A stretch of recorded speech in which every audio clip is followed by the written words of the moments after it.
महाशक्ति हम देवतुल्य भाइयों, आज स्वाध्याय सत्संग का क्रमांक है 191 और आज का विषय ले रहे हैं आदरणीय M.K. सेठ साहब, आनंद व सफलता पाने के आसान रास्ते, पार्ट 6।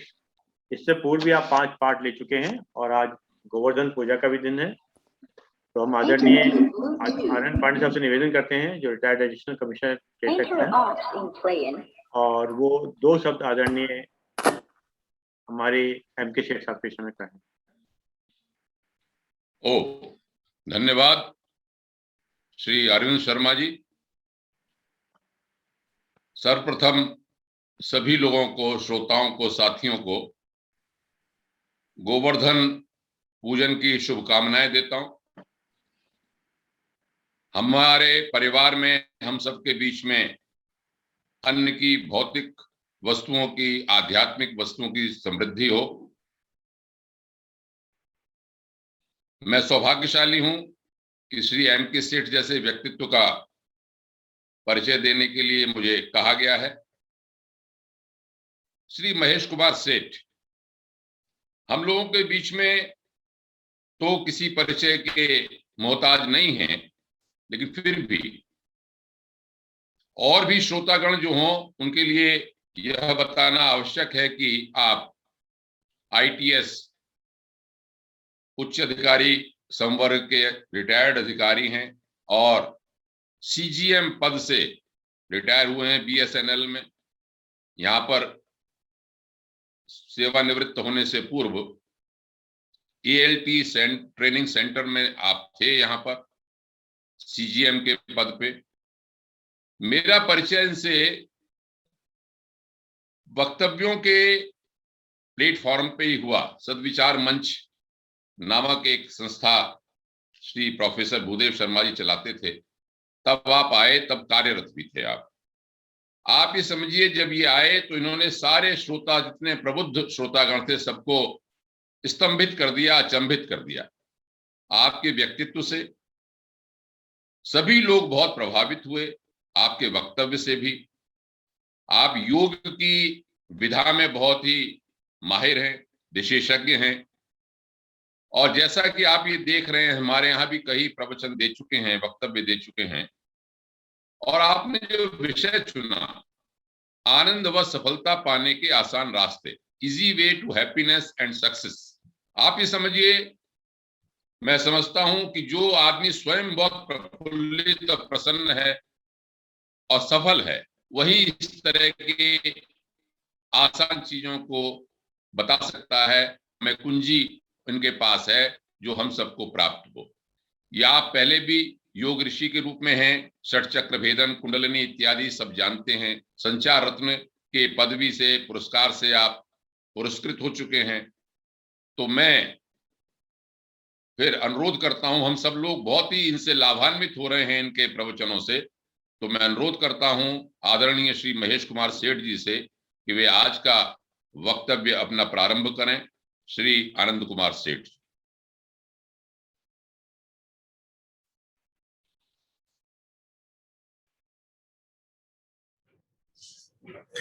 सभी बुद्ध पुरुषों का नमन।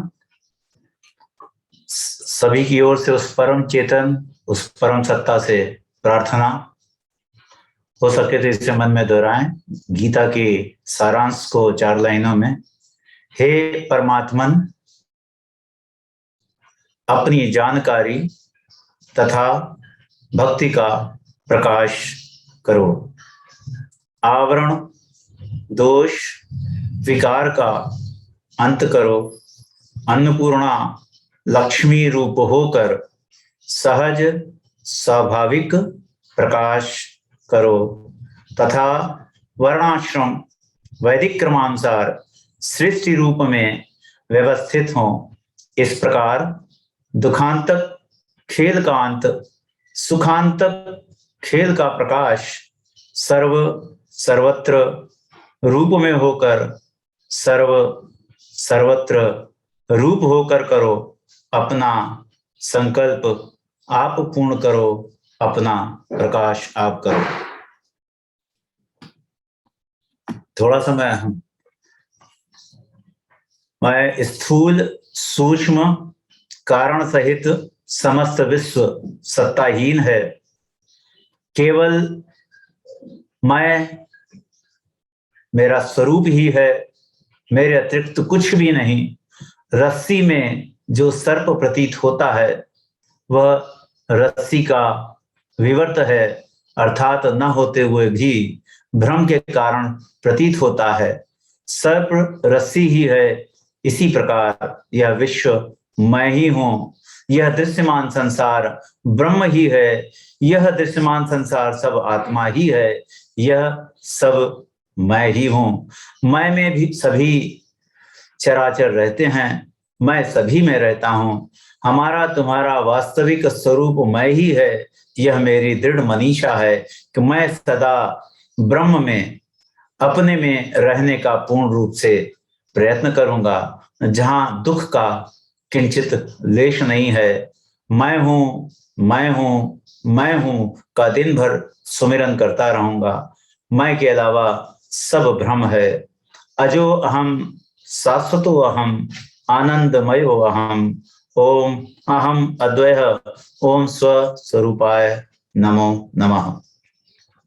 आप सभी बुद्ध पुरुषों का चरण वंदन, सभी भगवान का चरण वंदन।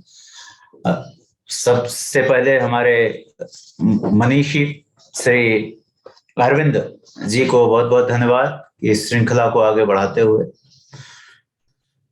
आज का जो टॉपिक है आनंद के आसान रास्ते, तो उन रास्तों में कहते हैं life is nothing but the choice, your choice.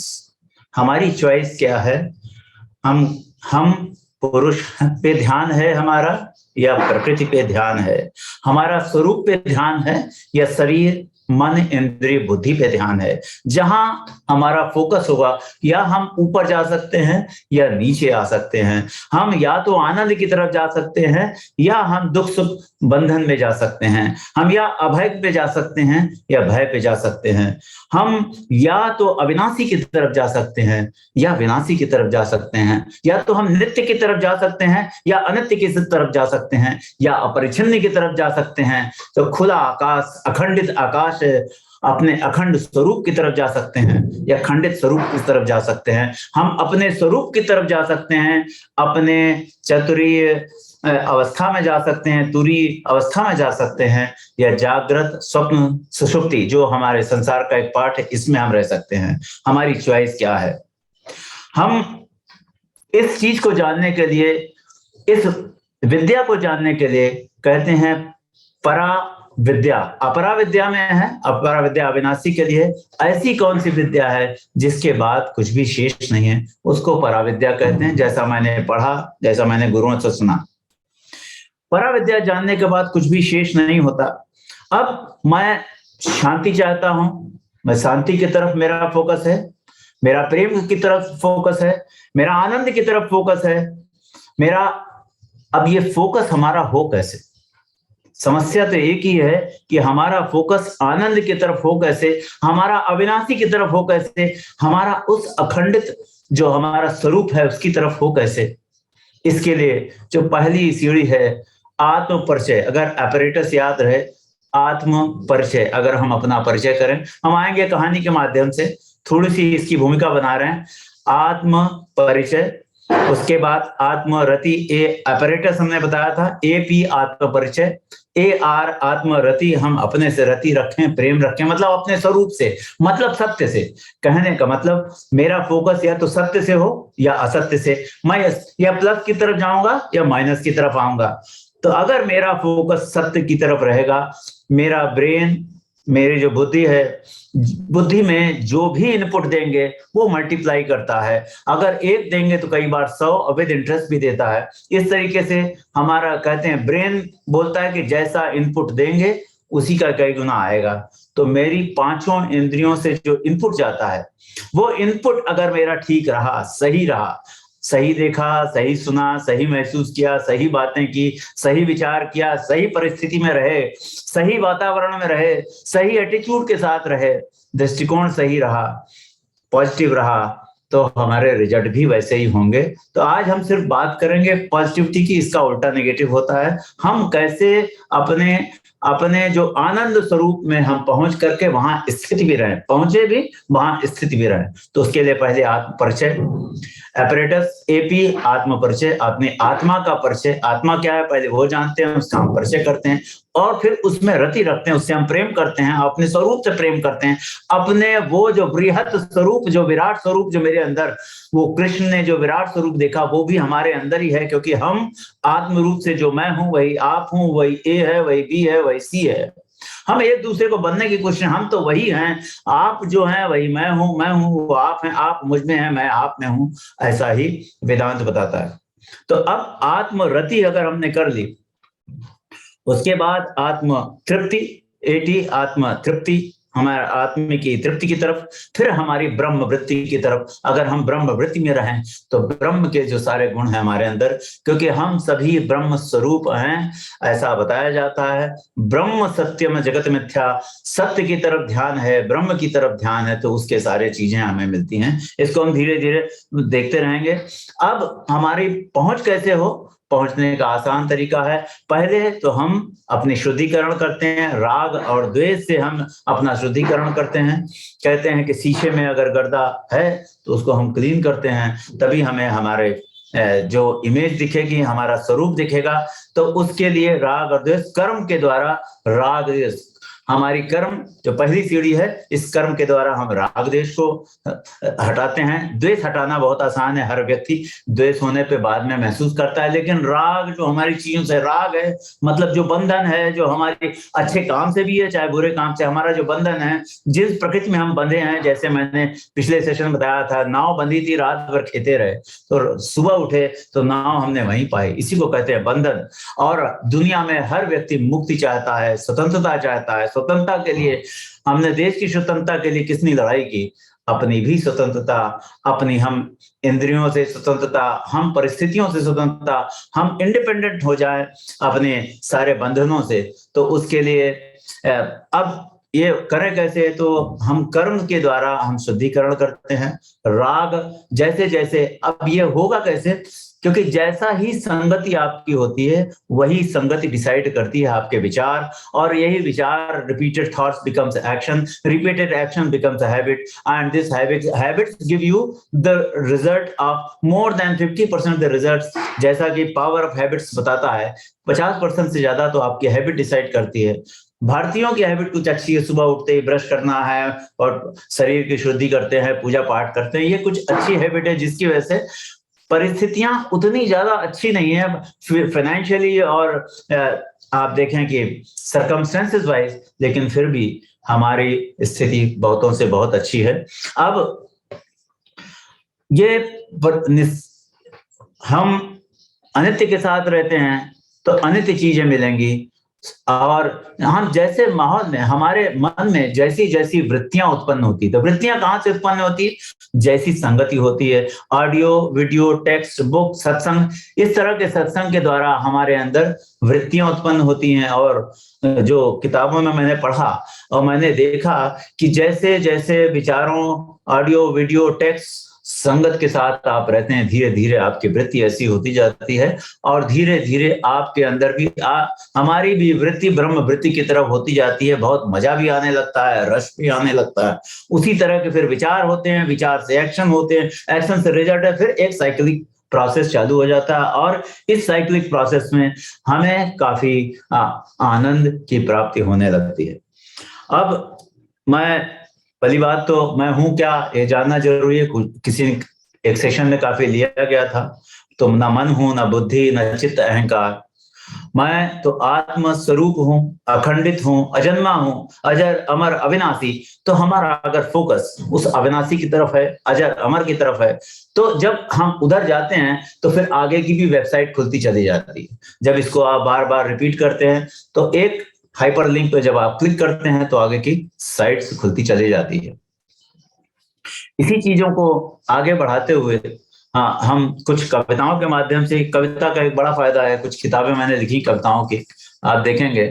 ये विजन 2030 हालांकि लिखा गया था 1998 में, एक 2030 के माध्यम से कि हम कैसा मेरा दृष्टिकोण हो। कहते हैं कि अगर हम बहुत बड़ा सोचेंगे, जब बहुत बड़ा सोचेंगे तो हमारी ये 50 ट्रिलियन सेल्स है, ये सारी सेल्स उस बड़े विजन को, जिसको कि मैंने निष्ठा ले रखी है, संकल्प ले रखा है, इसे पूरा करेंगे तो मेरी सारी इंद्रियां, मेरी सारी सेल्स, मेरे 200 करोड़ न्यूरॉन्स उसको पूरा करने में लग जाते हैं। तो ये चूंकि पॉजिटिव डायरेक्शन में जा रहे हैं, ये ब्रह्मवृत्ति की तरफ जा रहे हैं, तो ये सारे एकत्रित हो जाते हैं। फिर अगर हमने बहुत बड़ा विजन लिया तो नॉर्मल से कई गुना ज्यादा आपके रिजल्ट्स आते हैं। तो magic of thinking book big भी लिखी गई, हमारे सारे शास्त्र भी यही बताते हैं। अभी हम इसके बारे में कहानियों के माध्यम से समझेंगे कैसे हैं। कुछ कविताएं जो इन बातों को भी एक्सप्लेन करती है कि जियो न गुजारो सिर्फ जिंदगी। हम नॉर्मली इसको, आप लोग ज्यादा ज्ञानी है, समझेंगे, करो महसूस न छुओ सिर्फ उसे। कहते हैं LTI लिसनिंग एक बहुत जबरदस्त हमारा स्वभाव आदत है। हम अपना 100 जो भी करें, अपना 100% दें। पर्पस एक ही है, जो भी है हमारा attention, wherever your attention goes energy flows. Please remember, और जहां जहां आपका फोकस जाएगा वहीं ऊर्जा जाएगी। तो फोकस अगर ब्रह्मवृत्ति में है तो ब्रह्मवृत्ति बढ़ेगी, फोकस पॉजिटिविटी में है, फोकस अविनाशी में है, फोकस अभय में है तो हमारा अभय बढ़ेगा हमारी।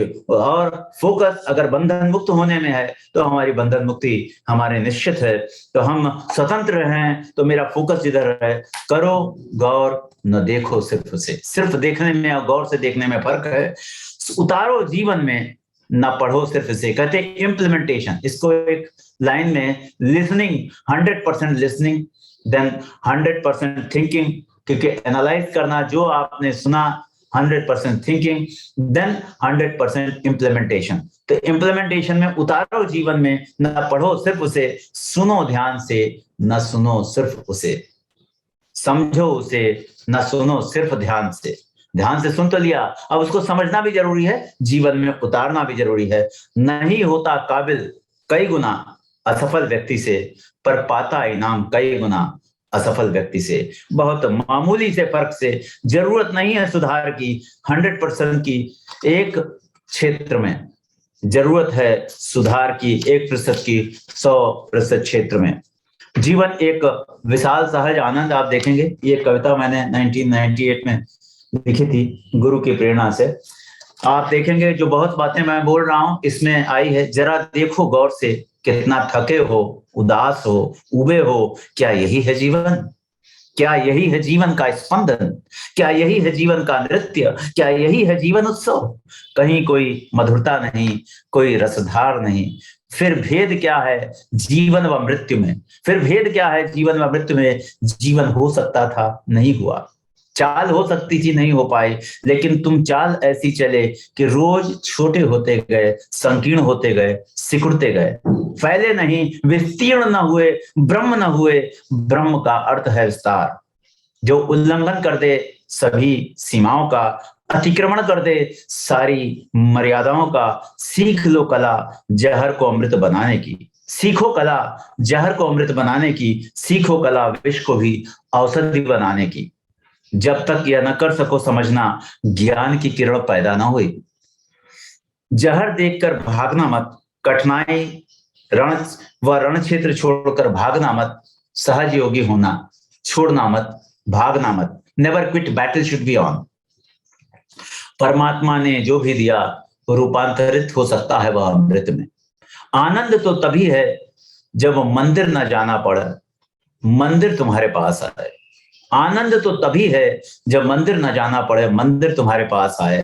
रस तो तभी है तुम्हारे भीतर हिमालय आए, तुम्हारी अंतरात्मा में हिमालय जैसी शांति आए, हरियाली आए, तुम्हारी अंतरात्मा में आनंद के झरने फूटे। जो जानता है जहर को तलाशता नहीं, जहर को अमृत बनाता है। जहर है ही नहीं, अमृत ही है। सिर्फ जरूरत है तलाश की, जरूरत है मानने की, जरूरत है जानने की, और जरूरत है होने की। संसार बना ही नहीं, परमात्मा ही है, ब्रह्म ही है, ब्रह्म ही है। सिर्फ जरूरत है उसे जानने की, उसे तलाशने की।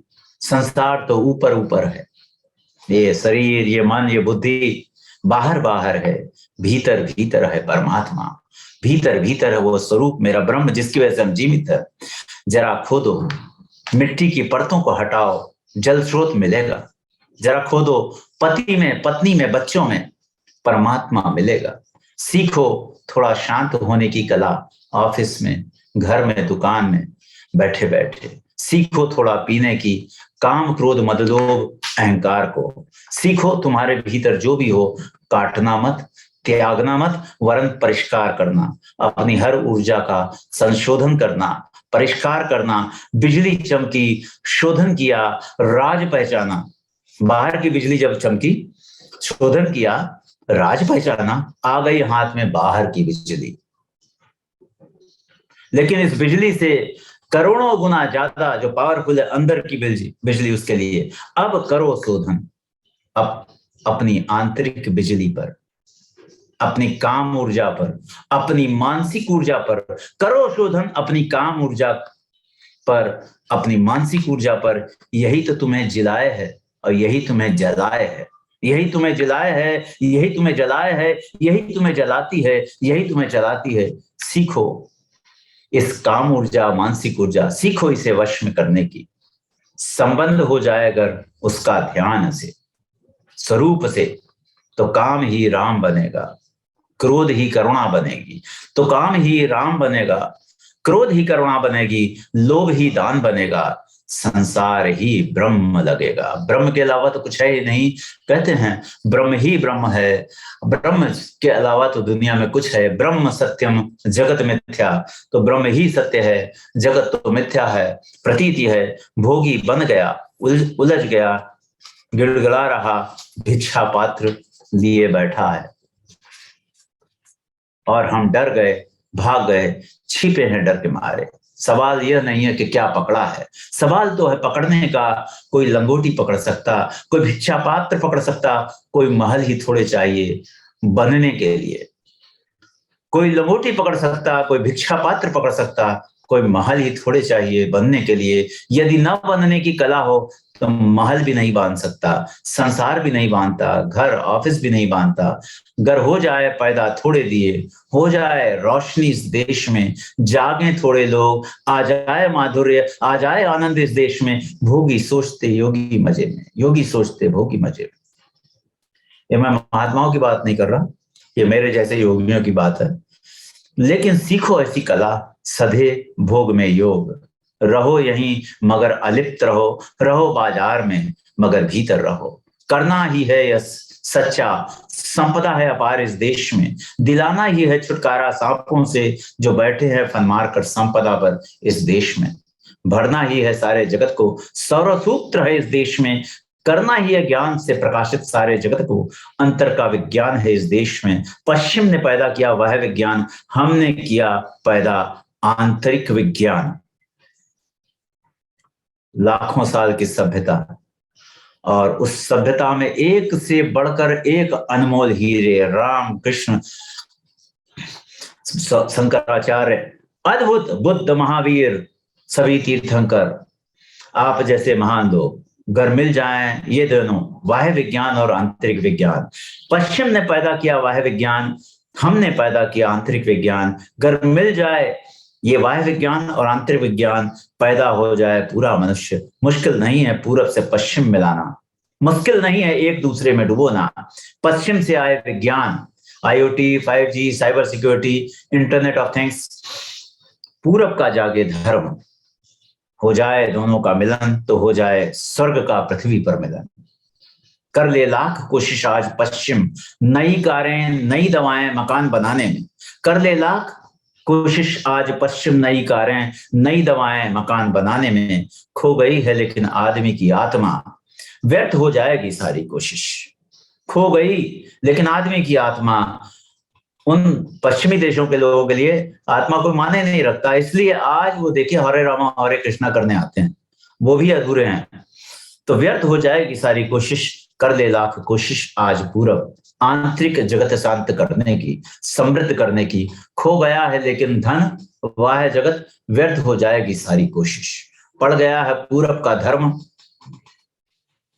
अंधों के हाथों में, पड़ गया है पश्चिम का विज्ञान आत्म अज्ञानी हाथों में। सही समय आ गया है पूर्व पश्चिम के मिलन का, सच्चा युग आ गया है पूर्ण पुरुष के मिलन का जियो जीवन सारे आयामों में। जियो जियो मतलब कहते हैं लिव इन ऑल डायमेंशंस, तो जियो जीवन सारे आयामों में, त्यागो मत जीवन का कोई भी रस, बजाओ संगीत देह मन आत्मा के सारे वाद्यों में, हो जाओ आत्मा से एक रस। कहते हैं कि ब्रह्म के सिवा कुछ नहीं, ब्रह्म सत्यम जगत मिथ्या। अगर हमारा फोकस ब्रह्म पे है, सत्य पे है, स्वामी विवेकानंद जी कहते थे कि अगर हमने सत्य और असत्य का ज्ञान हो गया, क्या सत्य है, अगर आपकी दृष्टि हमेशा सत्य पे रही और आपकी निष्ठा अगर सत्य पे रही और आपका जो असत्य है, असत्य को छोड़ने की आकांक्षा रही, तो जीवन में बल्ले ही बल्ले। दो चीजें बताई, सही शब्द नहीं ध्यान आ रहा, एनीवे तो हमारा ध्यान अगर सत्य पे रहे तो हमें असीम आनंद की प्राप्ति होगी। अब उस सत्य के लिए हमें चाहिए क्या, हर समय चाहिए क्या, ये भी जानना जरूरी। कुछ स्टोरी के माध्यम से मैं जरूर बताना चाहूंगा, क्योंकि कभी दृष्टिकोण अपना जो दृष्टिकोण है वो हमारा दृष्टिकोण के लिए तीन चीजें, अगर 3 ई याद रहे, क्योंकि सिंप्लीफाई हम कैसे करें, इसलिए कुछ शब्द मैंने लिखे हुए हैं कि एक एनवायरनमेंट, एक्सपीरियंस, एजुकेशन, इमोशंस। आप देखें तो इमोशंस, एनर्जी और एंड रिजल्ट, अगर इसका ध्यान रहे, इन ई का ध्यान रहे, अगर मेरा एनवायरनमेंट ठीक है, एनवायरनमेंट कैसा, मेरा political, social, traditional, cultural, media और ऑडियो वीडियो टेक्स्ट, जो भी हम जिस कंपनी में रहते हैं, जैसे संगति में रहते हैं, तो कहते हैं सत संगति। इसके बारे में बहुत सारे स्वामी तुलसीदास जी ने, तमाम महापुरुषों ने बोला। तो अब हमारा अगर एनवायरनमेंट ठीक हो, कहते हैं जमीन ठीक हो, तो बीज जब जमीन में जाएगा तो इसी जमीन से सारे न्यूट्रिएंट्स लेंगे, पौधा अच्छा होगा, स्वस्थ होगा, पत्तियां अच्छी होंगी, फल फूल अच्छे होंगे, और एक बीज लाखों बीज को जन्म देगा, लाखों वृक्ष होंगे, और इस तरीके से उत्तर। तो एनवायरनमेंट इज आल्सो इम्पॉर्टेंट। तो हमारे दृष्टिकोण के लिए, क्योंकि दृष्टिकोण अगर मेरा पॉजिटिव की तरफ है, अविनाशी की तरफ है, मेरा जो अभय की तरफ है, मेरा सत्य की तरफ दृष्टिकोण है, मेरा वो अगर दृष्टिकोण है तो मुझे उसकी प्राप्ति होनी है, क्योंकि मेरा डायरेक्शन, एक दिन मैंने आपको बताया था, एटीट्यूड, स्किल एंड नॉलेज। तो मेरी गाड़ी है, मेरी जीवन रूपी गाड़ी है, ये गाड़ी की तो एमसीएम करा देते हैं, लेकिन गाड़ी में ये गाड़ी की इंफॉर्मेशन बहुत जरूरी है। तो कहते हैं knowledge of the vehicle is required, और जब नॉलेज है तो उसकी प्रैक्टिस भी बहुत जरूरी है, क्योंकि गाड़ी को चलाना भी आना चाहिए। आपको पता है क्लच गियर कहाँ है, चलाना भी आना चाहिए। You need skill to drive this vehicle. ये दुनिया की सबसे सुंदर रचना, इसका कम से कम ऑपरेटिंग मैनुअल हो। इस मैनुअल के द्वारा हम सीखें कि इस जो गैजेट है, इस गैजेट को हम चलाएं कैसे। तो स्किल इज आल्सो रिक्वायर्ड। जिस तरीके से गाड़ी का ड्राइवर चला लेता है, मुझे अगर इंफॉर्मेशन है, अगर हम चला नहीं पाते तो बेकार है। तो स्किल इज आल्सो रिक्वायर्ड। तो knowledge, skill and then attitude to drive the vehicle. मैंने आपको एक दिन बताया था, अगर यहाँ से गुवाहाटी जाना है मुझे, तो मैंने गाड़ी अपनी चलाई, लेकिन अगर मेरे ड्राइवर का एटीट्यूड नहीं है तो बहाना कर करके जगह जगह रुकेगा, और जब वो जगह जगह रुकेगा तो समस्याएं आएगी। तो अब वो जाना नहीं चाहेगा, बहाना करेगा, गाड़ी को खराब करेगा, और वो अल्टीमेटली, तो your attitude is equally important. तो एटीट्यूड को हम कैसे करें, वो एटीट्यूड हमारा नजरिया, वो दृष्टिकोण बहुत जरूरी है। तो ये एटीट्यूड को पहले हम इसीलिए देख रहे हैं कि कैसे हम अपने एटीट्यूड को बनाएं। इसके लिए क्या क्या पैरामीटर्स इस एटीट्यूड को ठीक करने के लिए। तो पहला तो एनवायरनमेंट ठीक हो, जिससे जिन विचारों का बीज हम अपने अंदर बोते हैं, क्षमा करें मैं इसको ऑन करना भूल गया, जिन विचारों को हम बोते हैं, जिन विचारों के बीज को हम बोते हैं, इस बीज को हम हवा, धूप, पानी, खाद सभी कुछ देते हैं, और जिस सॉइल में, जिस एनवायरनमेंट में सारे मिनरल्स होंगे, उसमें पौधे भी अच्छे होंगे, समय पे निकलेंगे। और खरपतवार को भी हटाते हैं तो तमाम नेगेटिविटी को भी हटाते हैं, जिससे ये पौधा स्वस्थ रहे और इसको सारे न्यूट्रिएंट्स मिलते रहें। फिर हम शुरू में इसको अलग अलग गाय न चढ़ जाए या कोई जानवर न चढ़ जाए तो इसको हम बेड़ा लगाते हैं, इसको बचा के रखते हैं। जब ये पेड़ बड़ा हो जाता है तो इसकी जरूरत नहीं होती। तो इस तरीके से, और जब यही वृक्ष बड़ा हो जाता है, सभी न्यूट्रिएंट सभी चीजों की जरूरत के हिसाब से जब पेड़ बड़ा हो जाता है तो दो ही रास्ता है। अगर मान लीजिए कभी किसी पत्ती में कोई प्रॉब्लम है, मान लाल हो गई है, झड़ रही है या पत्तियां खराब हो रही है, तो हम हो सकता है पत्तियों का इलाज करें तो कुछ होने वाला नहीं, काम तो हमें जड़ पे करना पड़ेगा। इसी तरीके से इस वृक्ष का, ये जो वृक्ष है, इस वृक्ष के हम we are all inverted tree, और हमारी जड़ है हमारा मस्तिष्क। तो हमारे मस्तिष्क पे बहुत ध्यान देना पड़ेगा। जब बहुत सक्सेसफुल लोग होते हैं, वो बहुत सक्सेसफुल लोग इसलिए सक्सेसफुल हुए कि उन्होंने हमेशा जड़ पे ध्यान दिया, डालों पे या पत्तियों पे कब इलाज नहीं किया। इलाज किया हमेशा जड़ पर। तो जड़ पे ही हम इलाज करेंगे। और इस जड़ में दो, एक लेफ्ट ब्रेन, राइट ब्रेन और मिड ब्रेन भी होता है। तो लेफ्ट ब्रेन मेरा लॉजिकल है, राइट ब्रेन मेरा विजनरी, इमोशनल और हैप्पीनेस ब्रेन है। तो ये दोनों की बैलेंसिंग बहुत जरूरी है, इसलिए अनुलोम विलोम करते हैं, उसके बारे में अलग से बात करेंगे।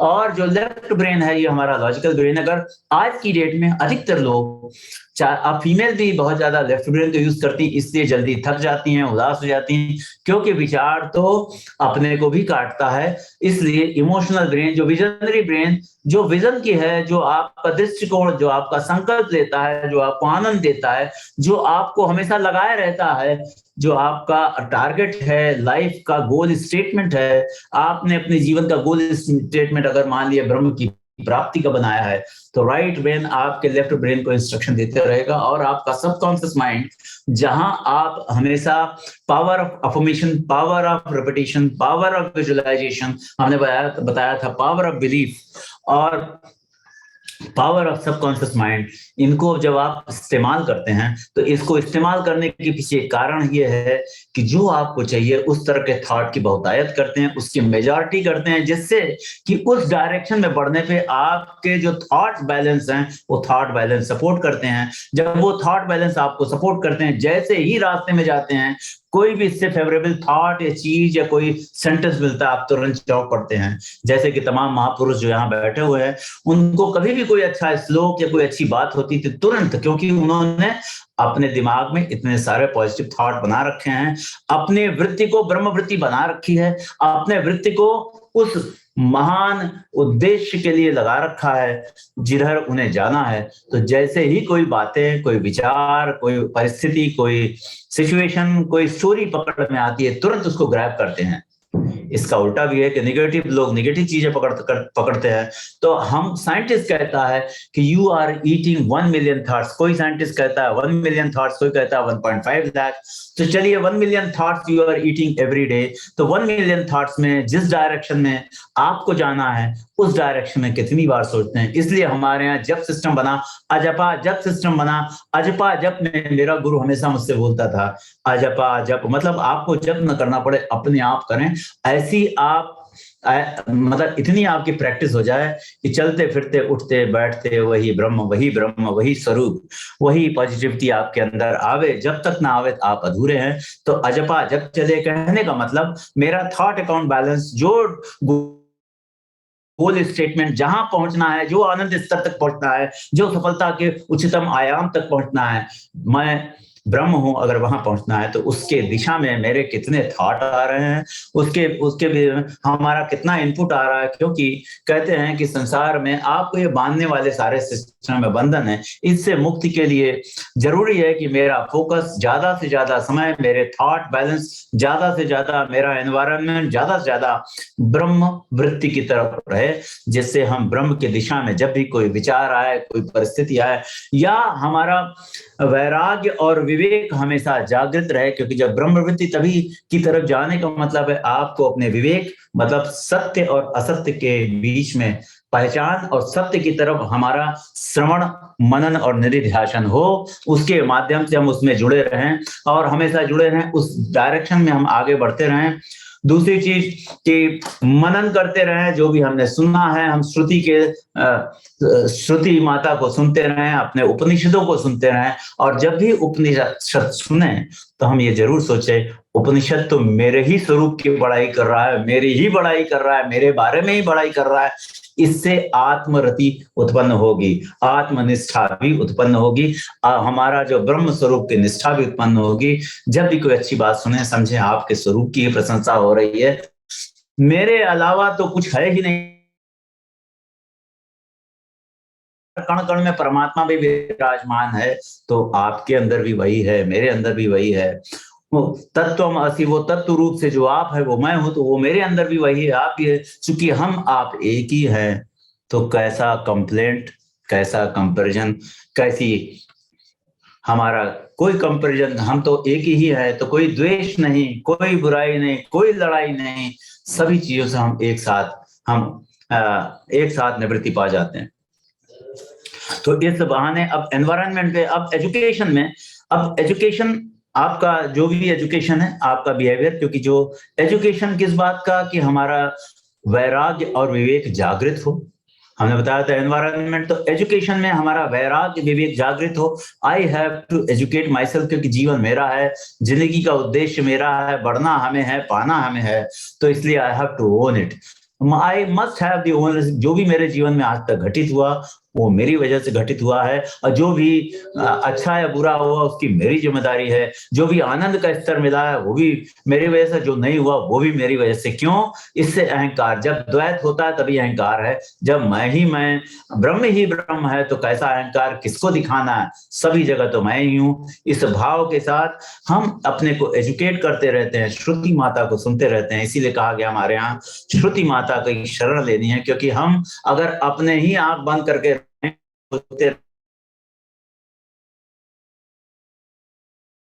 मेरी बातें हैं, दूसरे की बातें नहीं, सब में वही है, वही है, वही है। लाली देखन मैं भी चली, मैं भी हो गई लाल। तो इस तरीके से जब एजुकेट करते हैं अपने को, जहाँ घर में रहें, ऑफिस में रहें, कुछ भी रहें, तो ये हमारा जो एक्सपीरियंस है, जो हमारे पास एक्सपीरियंस है, प्लस महापुरुषों के अनुभव है, या तो हम 1,00,000 साल, 1,00,000 जीवन बिताए, या फिर उनके जीवन में जो जो घटित हुआ, पूर्वजों के जीवन में, उन महापुरुषों के जीवन में जो जो घटित हुआ, वो बुद्ध, महावीर, ईसा और राम कृष्ण के जीवन में जो घटित हुआ, उनकी जो वेदवाणी, उनकी जो वाणियां हैं, उन्होंने जो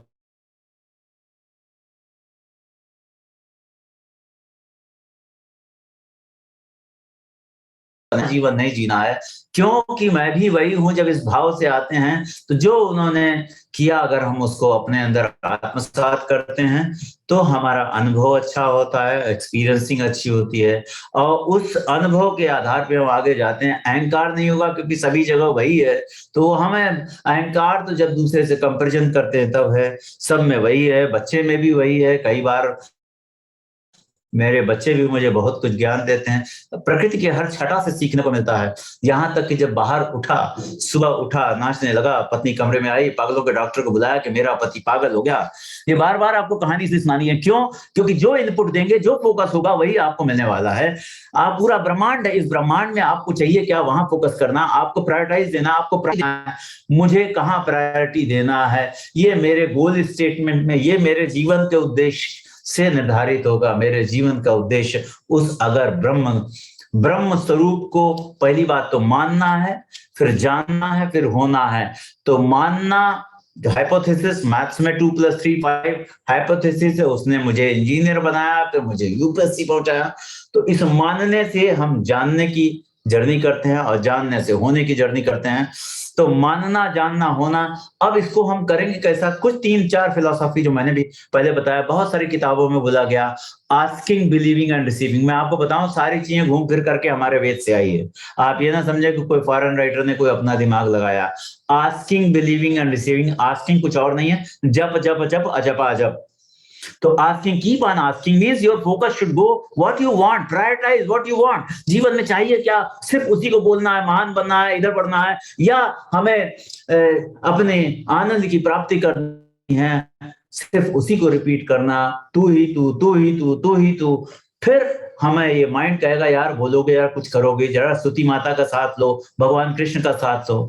कृष्ण से बड़ा योगी 16 कलाओं के जो देवता थे उससे बड़ा कोई योगी नहीं मिला। जहां रहे जैसे भी रहे 100% रहे। जब पैदा हुए जेल में पैदा हुए उनसे ज्यादा विपत्तियां कुछ नहीं झेली, लेकिन वो कैरी फॉरवर्ड उन्होंने कुछ ना। अगर जेल में रहे, बाहर निकले, जहां भी रहे, मथुरा में रहे तो मथुरा के, वृंदावन के रहे तो वृंदावन के, जब ग्वाल बाल के साथ रहे तो ग्वाल बाल के साथ, जब जो वहां की स्त्रियों के साथ रहे, गोपियों के साथ रहे तो गोपियों के साथ उन्होंने अपना 100% दिया। जीवन जीने की कला अगर सीखना है भगवान श्री कृष्ण, अगर हमें जीवन में असीम आनंद और आत्मबोध की बात करनी है, सोचनी है, होनी है, तो गीता से बड़ा तत्व रूप से अगर गीता को हम समझे, इसके लिए हम आगे आएंगे कि तत्व रूप से अगर गीता का हम पठन पाठन करें तो आपको जीवन के हर दर्शन का लाभ होगा। क्यों कि भगवान श्री कृष्ण को हम लोग मानते हैं ग्वाला और श्रुति माता को मानते हैं गीता, और ग्वाले के रूप में भगवान श्री कृष्ण ने दो करके गीता रूपी दूध को हमें हमारे आप के लिए दिया, अर्जुन के लिए, हमारे आप के लिए दिया, कि जीवन की हर परिस्थितियों का समाधान गीता और हमारे वेदों में है। हर परिस्थिति का हर प्रश्न के उत्तर हमारे वेद में है। तो अब हम आते हैं कि तीसरा है कि एक्सपीरियंस, थर्ड है एजुकेशन।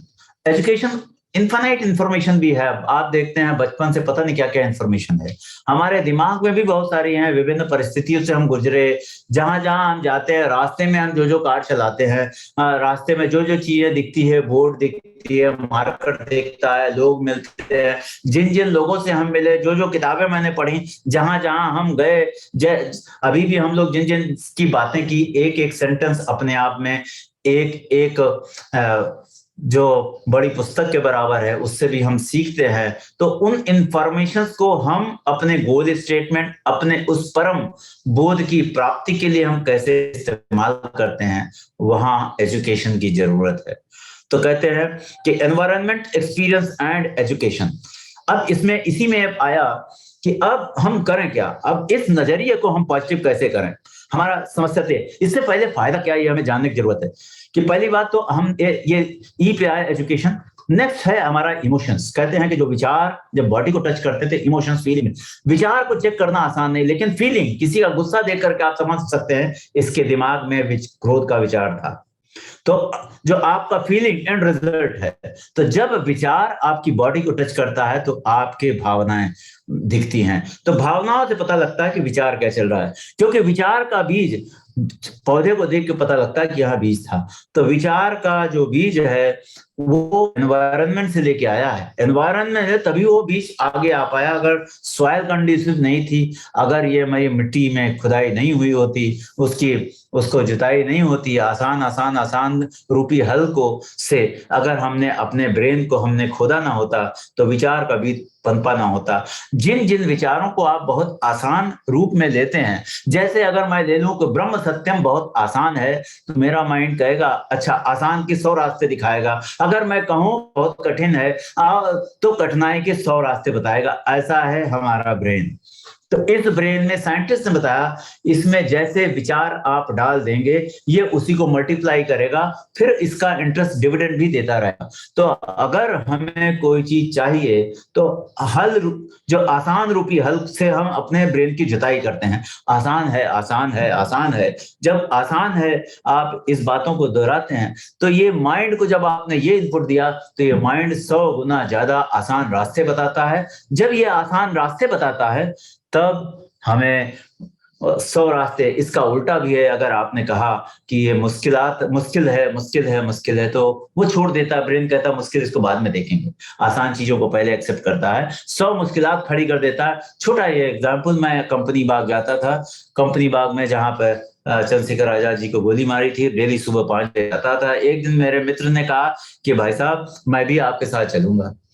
तो मैंने कहा ठीक है चलो। कल रात में 11 बज गए। तो 11 जब बज गए तो वो अचानक उसको लेट गया था, अचानक उसको टीवी में आवाज आई, बड़ा अच्छा गाना चल रहा था। गाना उसको बहुत पसंद था। वो गाना मैं आपको सुनाना चाह रहा हूँ क्योंकि वो गाना मुझे भी बहुत पसंद है। क्योंकि ये हमारे बचपन से जुड़ा है।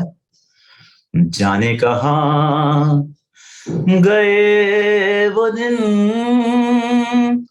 कहते थे तेरी राह में नजरों को हम बिछाएंगे,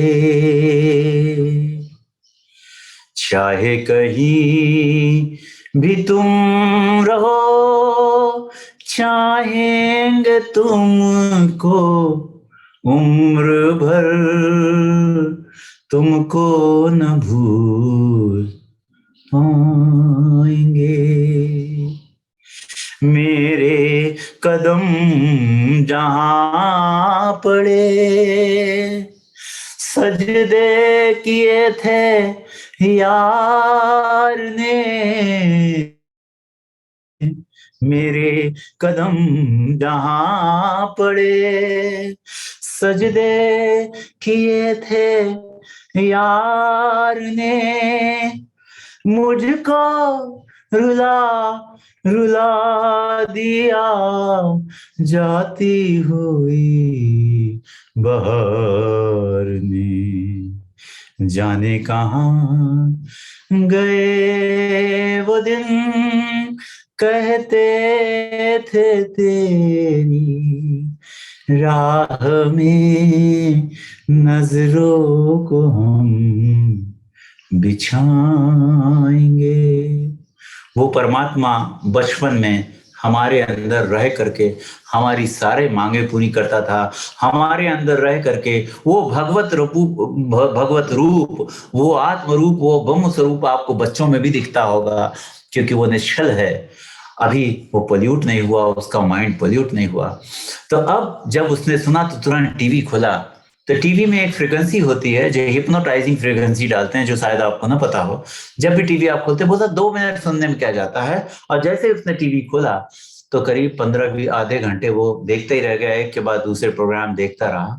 और जब देखा कि 11:30 बज गए, बोला बड़ा मुश्किल है सुबह उठना, 5 बजे उठना, अगर उठ जाएंगे तो पूरे दिन क्लास में नींद आएगी, लोग क्या कहेंगे, और पूरा दिन भर खराब हो जाएगा। और इस तरीके से जब उसने ये नेगेटिव विचार दिया तो सुबह उठ ना पाया, और जब सुबह उठ ना पाया तो उसके मन में एक और विचार आया कि अगर 8 घंटे नहीं सोएंगे तो हम बीमार पड़ जाएंगे, हमें क्लास में भी नींद आएगी, पूरा दिन खराब जाएगा, तबीयत खराब हो जाएगी। जब सुबह मुझसे मिला तो मैंने पूछा, भाई साहब आप आए क्यों नहीं, राकेश जी आप आए क्यों नहीं? तो राकेश ने बताया कि भाई ऐसा था कि जो तुम्हारे साथ पड़ोसी आ रहा है ना, उसका चेहरा मुझे पसंद नहीं। मन 1000 बहाने बनाएगा, मन 1000 बहाने बनाएगा, ये हमारे और आपका रोल है, इस मन को हमें कंट्रोल करना है, मन को साधने का नाम साधना है। इसीलिए मैंने पहले बताया, जब सत्संग करते हैं, आप सत्संग में डूबने लगते हैं तो धीरे धीरे पॉजिटिव थॉट्स की, धीरे धीरे आपका एटीट्यूड पॉजिटिव डायरेक्शन में, ऊपर के डायरेक्शन में होता है। जैसे जैसे आप ऊपर बढ़ते हैं आप हल्के होते जाते हैं, आप तिरने लगते हैं, आप तैरते नहीं, आपको कुछ कर्म करना नहीं पड़ता, आप तिरने लगते हैं, स्वतः हल्के होते जाते हैं, ऊपर उठते जाते हैं, अहंकार कम होता जाता है। सत्संग का एक और काम है आपके अहंकार को कम करना, और श्रुति माता का एक और काम है आपके अहंकार को कम करना, मेरे अहंकार को कम करना। अहंकार से हम डूबते जाते हैं, और जो अहंकार जब कम होता है तो हम हल्के होते जाते हैं, हल्के होते जाते हैं। इसी पे एक कहानी भी है, नानक के गांव में गए, सूफी संतों के गांव में गए, सूफी संत ने गिलास भेज दिया, भरा हुआ गिलास भेज दिया। तो जब भरा हुआ गिलास भेजा तो नानक ने उस गुलाब के फूल की पंखुड़ी इसमें डाल करके भेज दी। तो उनके शिष्य ने पूछा बात क्या है? बोला नहीं, यहाँ सूफी संत रहते हैं, उन्होंने ये मैसेज भेजा था दूध के बहाने कि यहाँ तो ज्ञानियों की कोई कमी नहीं, सूफी लोगों की कोई कमी नहीं है, यहाँ ब्रह्म ज्ञानियों की कोई कमी नहीं है।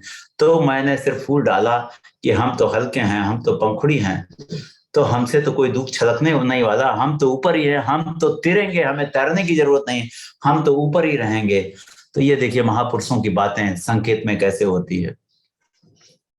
तो अब हम आते हैं कि कुछ बातें नजरिया के बारे में मैंने बात की आपसे, कुछ कहानियां आपको याद होगी। एंड्रयू कार्नेगी जो सर कुछ लोगों ने एंड्रयू कार्नेगी के बारे में आपने सुना होगा। एंड्रयू कार्नेगी इस बात से भी बहुत फेमस थे, जब वो मरे थे तो 4 अरब रुपए उनके पास थे।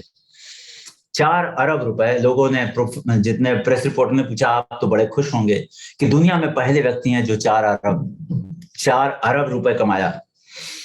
तो एंड्रयू कार्नेगी बड़े गुस्से में था। उसने बताया, मूर्ख, मैंने तो 100 अरब का टारगेट बना रखा था, तू तो 4 अरब में। ऐसा होता है अहंकार, ऐसी होती है कामनाएं, ऐसी होती इच्छाएं। परसों भी मैंने बात की थी कि मनुष्य का दिमाग कभी भरने वाला नहीं है। आपने याद होगा, एक साधु ने कमंडल जो लिया था, आपको फिर से मैं थोड़ा सा कहानी याद दिला दूं। क्यों? ये कहानी मुझे रोज अपने लिए भी याद करनी है।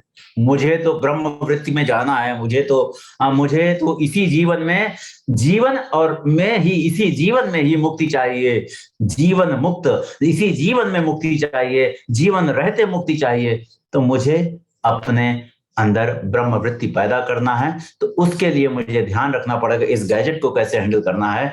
तो उस जो एक गांव, आपको छोटी से मैं याद दिलाएं कि एक अचानक सारी भीड़, पूरे राज्य की भीड़ मैदान में जा रही थी। राजा ने ढिंडोरा पिटवाया था कि इस भिखारी को मैं दूंगा। भिखारी ने कहा, देखिए, अगर मेरा आप कटोरा पूरा कर पाएंगे तभी मैं आपसे दूंगा। राजा को गुस्सा आया, मंत्रियों को बुलाया, गहनों से भर दो इसका कमंडल। छोटा सा कमंडल, इतना बड़ा राज्य, कमंडल भर दिया गया, लेकिन कमंडल खाली रहा। सारे अन्न धन, सारे गांव से लोग कपड़े वपड़े लेकर के, धन धान्य लेकर के आए, उस कमंडल भरते चले जाए। कमंडल भरा नहीं। कमंडल जब भरा नहीं तो राजा ने कहा, माजरा क्या है?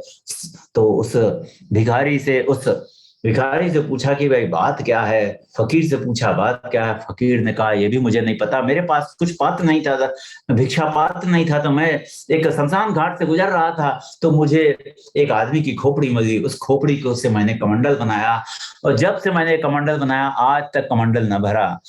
तो अब हमारा भी, आपका, इस कहानी से हम क्या सीखते हैं? हमारा बस उद्देश्य यह है कि ये दिमाग भरने वाला नहीं। कामनाएं तो पूरे दुनिया की सारी कायनात की भी चीज भर दी जाए, भरने वाली नहीं। अगर ये ज्ञान हो जाए, ज्ञान कैसे आएगा? सत्संग कैसे आएगा? श्रुति माता, ऑडियो वीडियो टेक्स्ट और अच्छी संगति, जैसा कि इस तरह की संगति है। तो अब अच्छी संगत के बहाने हम अपने इस गैजेट को हैंडल करें। तो इसी में दूसरी भी कहानी मैंने बताई थी बहुत ब्रीफ में, क्योंकि ये जानना बहुत जरूरी है। एंड्रयू कार्नेगी को मैंने बताया कि इतना उसको था कि मैं 100 अरब करूंगा। हम लोग सोचते थे कि वे 5 अरब। तो जब एंड्रयू कार्नेगी खुश नहीं हुआ तो मेरे लोग धन दान राजमहल लेकर के भी हम क्या करेंगे? क्योंकि हमारी भी परिस्थिति वही होने जा रही है। लेकिन मनुष्य के साथ एक दिक्कत है, हर व्यक्ति अपने को कहता मैं तो एक्सेप्शन हूं, लेकिन बाद में पता लगता है सब कुछ तो वैसे ही है। मनुष्य का दिमाग एक तरीके से काम करता है। जेनेटिक साइंस बताती है कि जीन्स के जो गुण आते ही हैं, तो रामकृष्ण के भी तो जीन्स हमारे अंदर आए, बुद्ध महावीर के भी अंदर हमारे अंदर आए। तो बुद्ध महावीर के भी जीन्स आए। हम उनके जीवन में, या तो हम 1 लाख साल बिताएं, या फिर उनके जीवन से सीख कर हम अपना उद्धार कर लें, जैसे वो उद्धार कर पाए। भगवान बुद्ध जब अपने घर में पहुंचे, तो अपने जो बड़े भाई आनंद को बाहर रखा, सारे गांव के लोगों को, सारे शिष्यों को बाहर रखा, पत्नी से मिलने गए। क्योंकि आनंद ने ये शपथ ली थी कि आप मुझसे विदा नहीं होंगे। लेकिन इस परिस्थिति में बोले, आनंद तुम जाओगे तो मेरी पत्नी अपने उबार नहीं निकालेगी, अपने मन की सारी व्यथा मुझे नहीं बताएगी, और सारी नहीं बताएगी तो वो कुछ बोल नहीं पाएगी, क्योंकि तुम तो जेठ हो। तो अब जब बुद्ध अंदर गए, पहली बात तो जब दरवाजा खटखटाया, दरवाजा खोला नहीं, तो गांव वालों ने मिलकर के दरवाजा तोड़ा और पत्नी से, यशोधरा से बोला, भगवान चल करके आए, तुमने दरवाजा नहीं खोला। तो पत्नी ने बोला कि कैसा भगवान? कौन सा भगवान? ये तो भगेड़ू है। ये तो पत्नी बच्चे सबको छोड़ करके बगैर बताए चोरों की तरह भागा। ये तो चोर है, ये तो भगेड़ू है, कैसा भगवान? क्योंकि शरीर भाव देखा जाएगा। हमें, आपको भी परिवार में शरीर भाव देखा जाएगा। हमेशा हो सकता है मैं सेम कहानी बताऊं, लेकिन उसका उद्देश्य अलग है। अलग अलग दृष्टि से उस कहानी को देखना पड़ेगा, क्योंकि बार बार समय खराब करने की जरूरत नहीं। पुरानी कहानी आपको याद हो गई। तो एक दृष्टि है कि जब यशोधरा ने बात कही, यशोधरा शरीर भाव में थी, और भगवान बुद्ध ने सबसे हाथ जोड़ा, सबको बाहर किया और बोले नहीं, ये मेरे और मेरी पत्नी के बीच का मामला है, तो मैं अंदर जाऊंगा। सारे उनके, जब सारे गांव में बात फैल गई और अंदर जब गए, तो अंदर जाने के बाद यशोधरा ने बहुत खरी खोटी सुनाई, बहुत देर तक उसको डांटा डपटा बहुत और खूब चिल्लाई, लेकिन भगवान बुद्ध टस से मस न हुए। भगवान बुद्ध वैसे को वैसे ही सब सुनते रहे, शांति से सुनते रहे, बगैर किसी हाव भाव के सुनते रहे और बगैर किसी विचार, किसी विरोध के सुनते रहे। अब काफी देर बाद, घंटों बाद, यशोधरा को लगा ये तो कुछ बोलता ही नहीं। तुरंत बोला कि आप बोलते कुछ क्यों नहीं? बोला नहीं, बोला यशोधरा, जो सिद्धार्थ गया था वो सिद्धार्थ नहीं लौटा, वो सिद्धार्थ नहीं लौटा, जो सिद्धार्थ गया था वो सिद्धार्थ नहीं लौटा। यहाँ तो ट्रांसेंडेंस हो चुका है, हम बहुत कुछ पाके आए हैं, हम आनंद की प्राप्ति करके आए हैं, हम असीम आनंद की प्राप्ति करके आए हैं, हम तुम्हें वो देना चाहते हैं। हमारे आने का उद्देश्य यही था और सिर्फ यही हम बताने आए हैं, जब जरूरत हो तो बता देना। अब वो तुम्हारा वो सिद्धार्थ नहीं लौट करके आए हैं। ऐसे ही जवाब उन्होंने अपने पिता को भी दिया था। तो पिता ने भी कहा था, मैं तुम्हें जानता हूं, मैं तुम्हारी रग रग से वाकिफ हूं, तुम तो नौटंकीबाज हो। तो यही बात भगवान बुद्ध ने अपने पिता को भी बताई थी। और गांव से जब बाहर निकले तो एक स्त्री भी मिलने आई। एक स्त्री बड़ी दुखी थी, उसका पति मर गया था, पति के बाद उसका बच्चा भी मर गया था, घर में उसका कोई नहीं था, बहुत विलाप कर रही थी, बहुत अपना जीवन भी त्याग करने के पक्ष में थी। गांव वालों ने कहा भगवान बुद्ध आए हैं, जाओ उनसे मिल करके आओ, शायद तुम्हें कुछ फायदा हो जाए।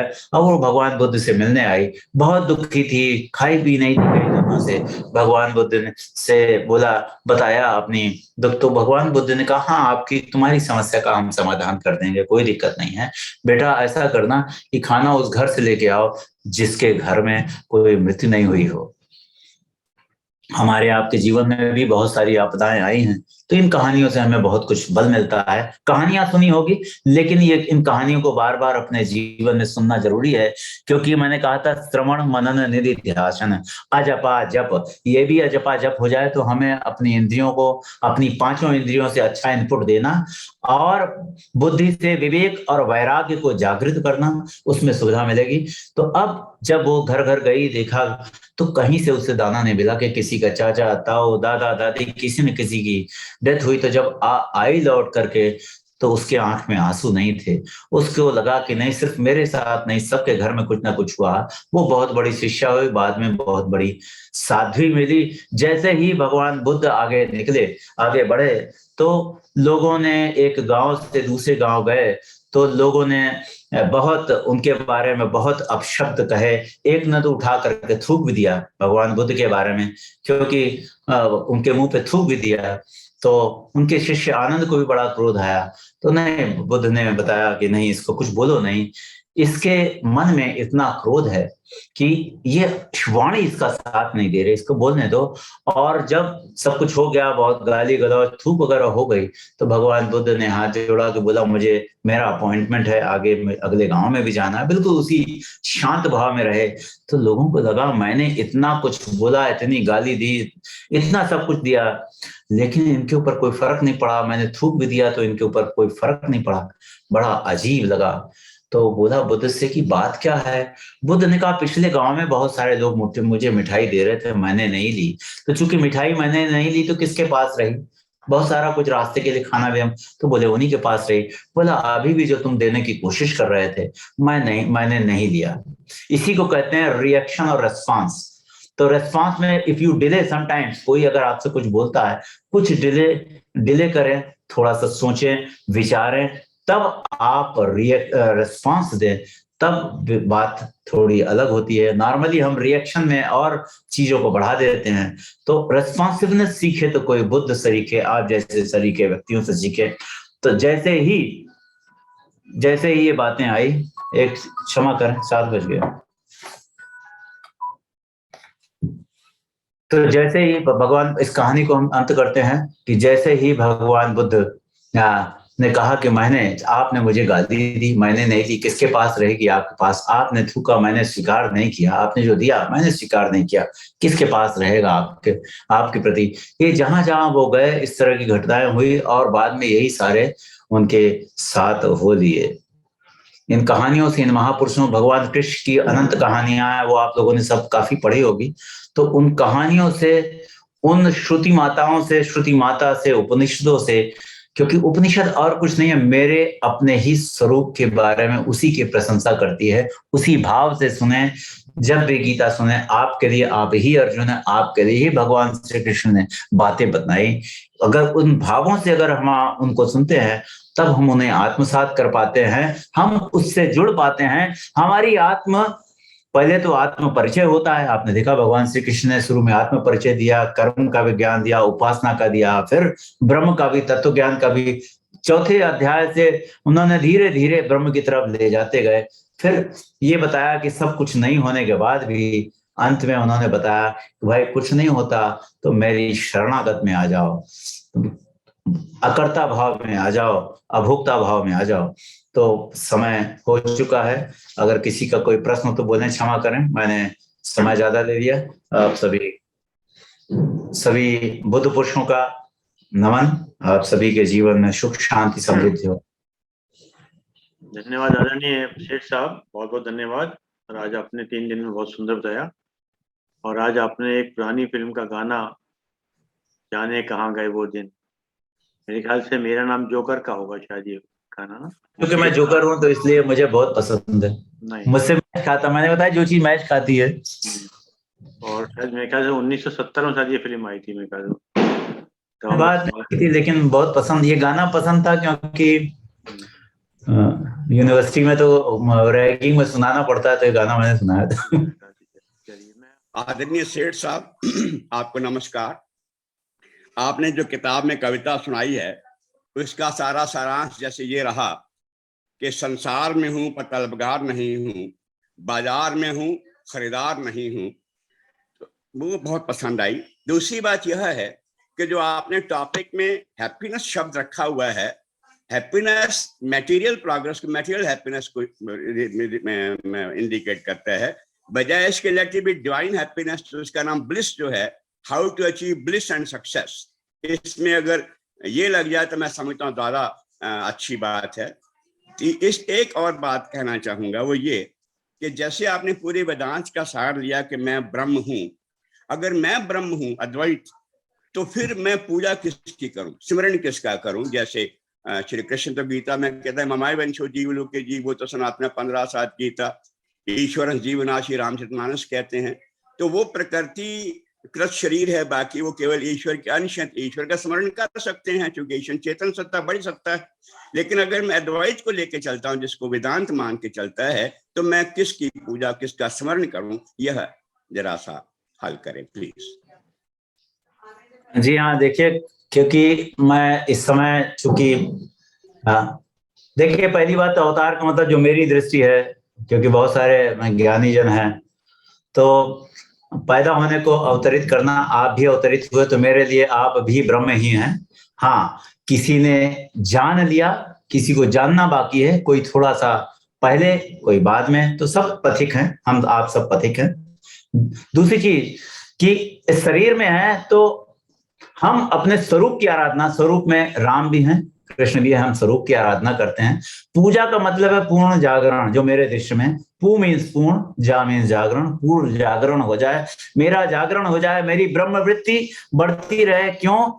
क्योंकि जन्मों जन्मों से हम इस शरीर से जुड़े रहे तो शरीर नीचे खींच करके लाएगी। जब आप अपने स्वरूप का ध्यान करेंगे, तभी मैंने बताया था, जहां दृष्टि होगी, जैसी दृष्टि होगी वैसे ही सृष्टि होगी। तो मेरी वृत्ति, ब्रह्म वृत्ति, धीरे धीरे इसका परसेंटेज बढ़ना चाहिए। मेरे समय, जो हम समय पास करते हैं, जो हम थॉट्स ज्यादा ज्यादा देते हैं, जिन विचारों में रहते हैं, जैसी भावनाएं रखते हैं, धीरे धीरे हम वैसे ही होते जाते हैं। तो हम ऐसी ही संगति, तभी सबसे ज्यादा ध्यान सत्संग में दिया गया। हमारे स्वामी गोस्वामी तुलसीदास जी ने भी बताया, तरह तरह की चौपाइयां हैं, वो आप लोग रोज ही सुनते होंगे। तो हम जब संगति ऐसे रखे रहेंगे ब्रह्म वृत्ति पे, अपने ब्रह्म स्वरूप पे, ब्रह्म स्वरूप मीन्स राम कृष्ण, तो आप जब तक कृष्ण को सुनेंगे नहीं, आपकी ब्रह्म वृत्ति कैसे होगी? राम को सुनेंगे नहीं, राम के अद्वैत रूप को सुनेंगे नहीं, कैसे होगी? क्योंकि हनुमान जी से पूछा गया, भगवान राम ने पूछा, तुम में हम में क्या फर्क है? उन्होंने कहा कि संसार के दृश्य से मैं नौकर, आप मालिक। और आत्मा के दृष्टि से मैं जीवात्मा परमात्मा, और तत्व दृष्टि से जो आप हैं वो मैं हूं। लेकिन ये 3 स्टेज है, तीनों स्टेज सबके लिए नहीं होगी। तो एक कॉमन विधा बनी कि धीरे धीरे आप अपनी ब्रह्मवृत्ति बढ़ाएं, वैसी कंपनी बढ़ाएं, वैसी ही वृत्तियां आपकी हो। उस वृत्तियों के लिए श्रुति माता बहुत सहयोग देती है, श्रुति माता सहयोग देती है, और हर कण कण में वही राम कृष्ण दिखे। तभी मैंने बताया था अजपा जप, अजपा जप। मेरे गुरु का भी यही कथन था कि अजपा जप करो, तुमको जपना ना पड़े, अपने आप चले हर जगह वही वही वही वही वही राम वही कृष्ण, क्योंकि वो भी स्वरूप से तो वही है। और जब वही दिखे, क्योंकि हम अपने स्वरूप को अगर नहीं भी पहचान सकते तो उनके स्वरूप से अटैच करके हम उसी के साथ रहते हैं, उसी के साथ रहते हैं। और जब आप निधि ध्यान करते हैं तो आप धीरे धीरे धीरे धीरे आनंद की प्राप्ति होती जाती। बहुत मजा है, जीवन आनंद के लिए है। जीवन तो असीम आनंद से भरा पड़ा है, अनंत ऊर्जाओं से भरा पड़ा है। थकान तो तभी है जब हम किसी चीज को बोझ समझ के करते हैं। बोझ तभी है जब अहंकार है। आप देखते होंगे जिन कामों को करने में आपको बहुत हल्कापन महसूस होता, आप थकते नहीं। 18 घंटे खेलने से भी नहीं थकते थे, माँ के 15 मिनट के काम में थक जाते थे। कारण एक ही है, कितने हल्के हैं हम, कितना कम अहंकार है।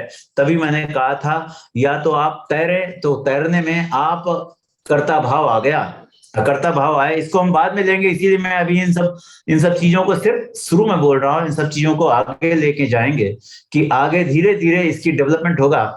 क्योंकि बहुत सारे ऐसे जो मेरे भी बहुत सारे जो थैंक यू सो मच, मैं संतुष्ट हुआ। चलिए साहब, पांडे साहब धन्यवाद आप दीजिएगा।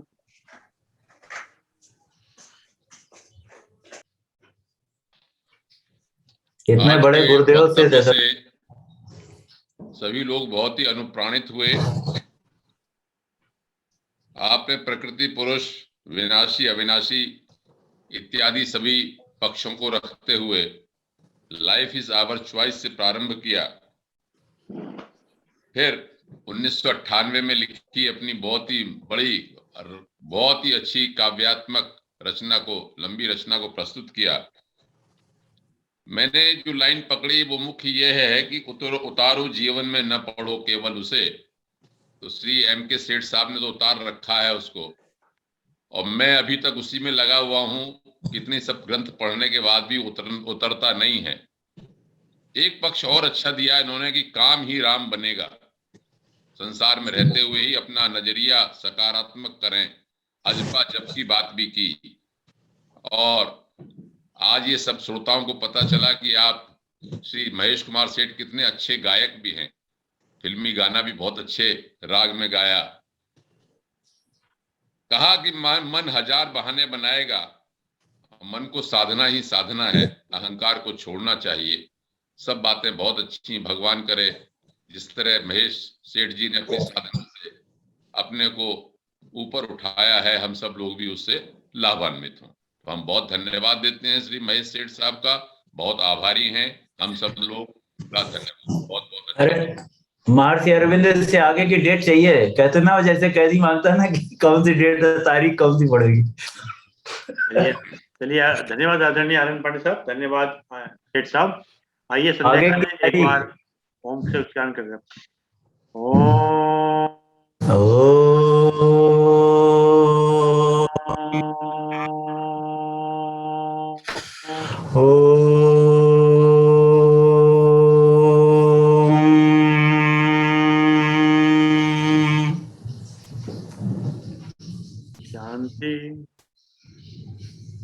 शांति शांति शांति।